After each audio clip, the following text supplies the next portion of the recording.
Hey guys, Josiah here. I hope you're all doing well. I wanted to go ahead and bring you guys a quick update on me and also a couple things that I've been reading on the internet lately, in case you didn't know about them. And also, I wanted to talk to you about a new video series I'm going to be starting. It's probably going to go at least until close to the end of this year, but I'll go ahead and get to that at the very end. The first thing I wanted to talk about was the rumored MacBook refresh on the 14th of October. And I'm really excited about this. If it actually ends up happening, I think this is going to be it's going to be a big breakthrough for Apple. A couple things I've been hearing about. The first is what they call the brick, and for a while there, they were wondering if maybe it had something to do with the power adapter. And now most of the rumor sites are actually starting to talk about it being maybe the manufacturing process for the MacBooks instead, which basically, if you don't know about it, it involves like high pressure water jets and lasers, so it allows them to be a lot more precise, and also there are no screws involved in the manufacturing, so it's going to be a lot more efficient, and also it's going to be a lot more cost effective because then they'll be able to take all of the shavings or whatever was taken off of the brick and recycle them, which is a really cool thing. It's better for the environment. I've also heard there are probably going to be lower price points, somewhere down around like 800, and then maybe that'll be like the base, and then you'll be able to upgrade it from there. Another thing I've heard about that is that it's possible that they might actually be merging the MacBook and the MacBook Pro lines, which I've heard different people's opinions on that. Frankly, I would still probably buy a MacBook, regardless of if they ended up including Pro features in that. But we'll see what happens on the 14th. I'll probably end up making a video shortly after watching the keynote. So I'm kind of looking forward to seeing that. Again, this is still rumored, so I'm not 100% sure if that's actually going to happen. But if it does, hopefully we'll be able to see some good stuff from Apple. The next thing I want to talk about was just kind of a couple quick updates on my technology and stuff. First off, my iMac is working awesome. Still have no complaints about it. The screen is still the best I've used on any computer. One thing I wanted to mention in my initial review of it, I talked about initially installing Windows XP and deleting it like after just a couple hours. But recently I went ahead and went back and reinstalled XP, and it's going to probably sound kind of lame unless you kind of understand where I'm coming from. There aren't a whole lot of good audio encoders for the Mac as far as like the format that I look at. And for a while there I was using MP3 because it was, for those of you who aren't too familiar with the term VBR, it's a variable bit rate. And basically what that does, if you have a certain song, it will actually determine how large the file is based on the file's the quality that it needs. So like quieter, less complex songs are going to be a lot smaller, and portions of songs that are a lot more complex are going to be bigger, which it's just very space efficient. And for a while there, the only encoder that I knew of for the Mac was lame MP3, and it worked great. The problem was the file sizes were too big, and I've known for a while that the other format, AAC, is actually quite a bit more efficient space-wise. And for a while there, I was using the Core Audio or the QuickTime encoder that comes with a program called XLD, and you guys should check that out. I'll go ahead and put a link in the sidebar over there for you guys to check it out.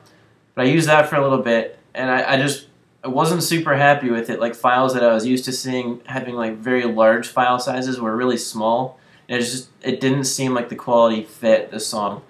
So to recap then, I recently installed XP because there's, most of you have probably heard of the program Nero for Windows, and it's basically like a burning software and kind of CD authoring, DVD authoring, that sort of stuff.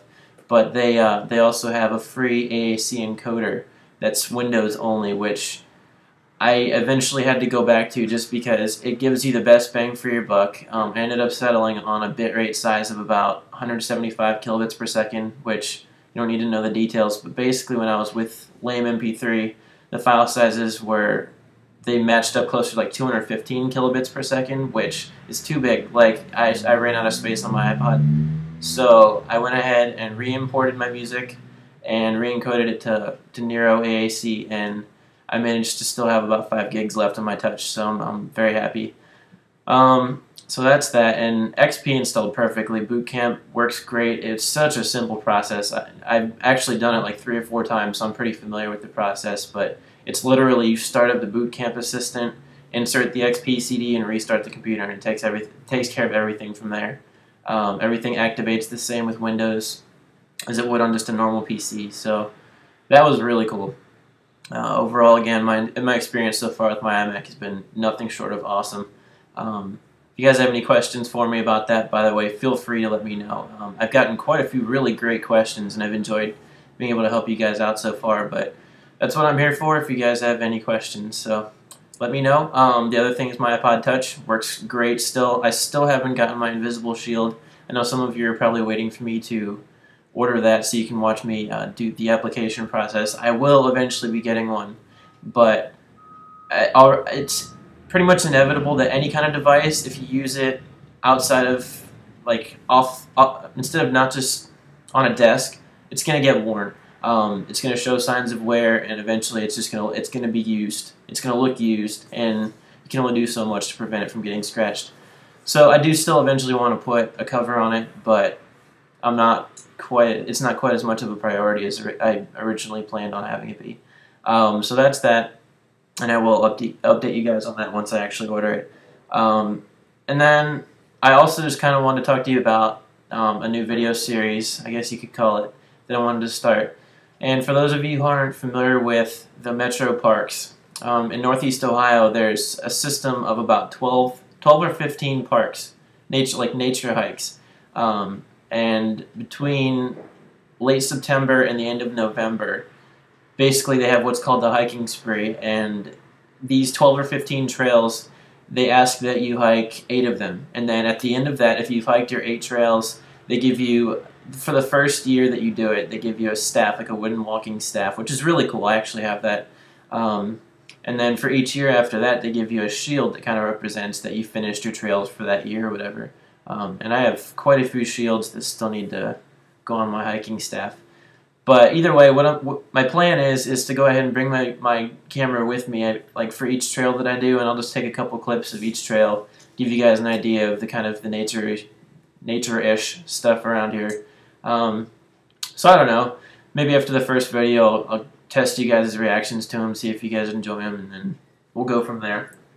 That's basically it though. The weather here is definitely starting to get a lot more chilly. This weekend is supposed to be like one of the last warm weekends before the fall really kicks in. But yeah guys, as far as like everything else, school's going great. I'm really glad to be back in school. And work, I'm still just working part-time, and that's pretty much just paying for my rent, gas, groceries, and then a little bit off to the side just to save up for my next set of tuition bills. And in case maybe Apple bring out something that's less than $800 for me, that I can actually spend some money on. Oh, by the way, about that, my plans are actually to wait until they've switched over to the Nehalem platform, which should be, I think they said, like by the 3rd quarter of 2009. And also they're going to be bringing a lot of new technology out next year, including, I've listed on a couple comments, USB 3, 802.11n is going to be finalized. As of right now, it's still in the draft stages. See, FireWire 1600, and also one thing I've been wanting to do eventually is go with the solid-state drives instead of hard drives, just because I've heard they're a lot more battery efficient. So, long story short, I don't plan, even if Apple do release MacBooks on the 14th, I don't really plan on buying anything there until they've switched to the new platform. So, I mean, we'll see what happens. I'll still be really glad to see anything new that comes out of Apple, but I probably won't be buying a whole lot of new technology from them, or period, actually, until mid-next year. So, alright guys, I'm going to go ahead and tie this up. I hope this update was helpful to you guys. Let me know if you have any questions, and I hope to hear from you all soon. Talk to you later. Bye.